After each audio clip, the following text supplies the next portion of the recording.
My name is Gusta Johnson, and I am proud to work at the Carnegie Council. The Council has been the voice for ethics in international affairs for nearly a century, but we need your help. To guarantee the future of programs like this one, please give generously to the Council's fund drive. Visit carnegiecouncil.org and click on Donate/Join. Thank you. What's the difference in the overall pattern of political development? China, as I said, develops a modern state very, very early on in its history, but it never develops rule of law. China is the only world civilization that does not have rule of law, in my sense, because it never has a transcendental religion. So the Chinese always, proclaim law, but it's always a positive law. It's always a proclamation of the emperor. There's never a concept in China that the law is something higher than the state that should restrict what the state itself is able to do.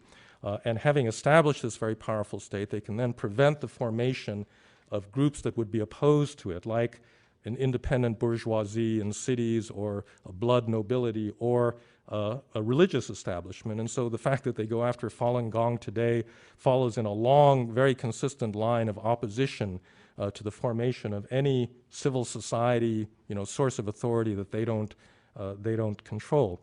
And so you get just the state with no accountability and no rule of law. In the West, the sequence was actually, it's oftentimes misunderstood because it begins with rule of law, then moves to the development of a strong state, and only at the end do you get institutions of accountability. So that the very process of state formation in early modern Europe is done against the background of law. There's this contrast I make in the book. My favorite character in Chinese history is the evil Empress Wu, who lived early in the 6th century. She was the only woman in Chinese dynastic history to ever establish a dynasty under her own name, as opposed to being a regent for a son or a husband.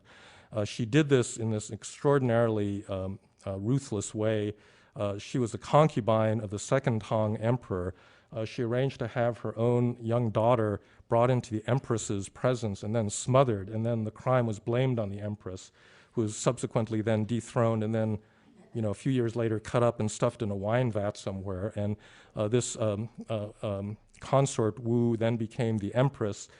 She killed one of her own sons, she sequestered another one, and she actually managed to kill off a substantial part of the Tang nobility that had opposed her rise to power by the end of the 6th century.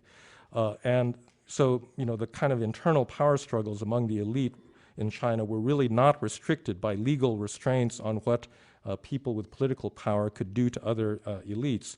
In Europe, by contrast, there are two big revolts, famous revolts. One was the Comunero revolt against the great Habsburg Emperor Charles V in the 1520s. The other one was this uprising known as the Fronde in France against Louis XIV.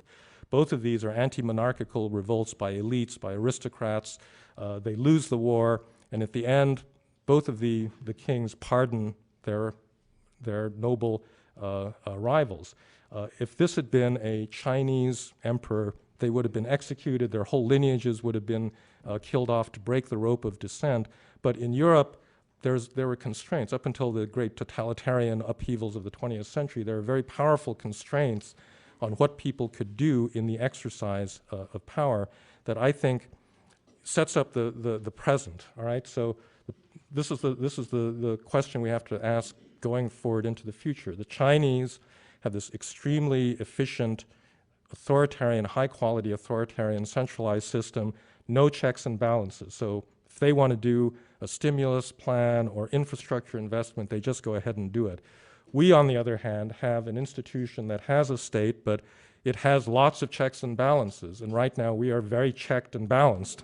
And in fact, we're so checked and balanced because of, I think, a rather dysfunctional political culture that we can't actually make decisions on impending problems that everybody can see rising ahead of them. Healthcare costs, the deficit, the basic unsustainability of the current course that we're on.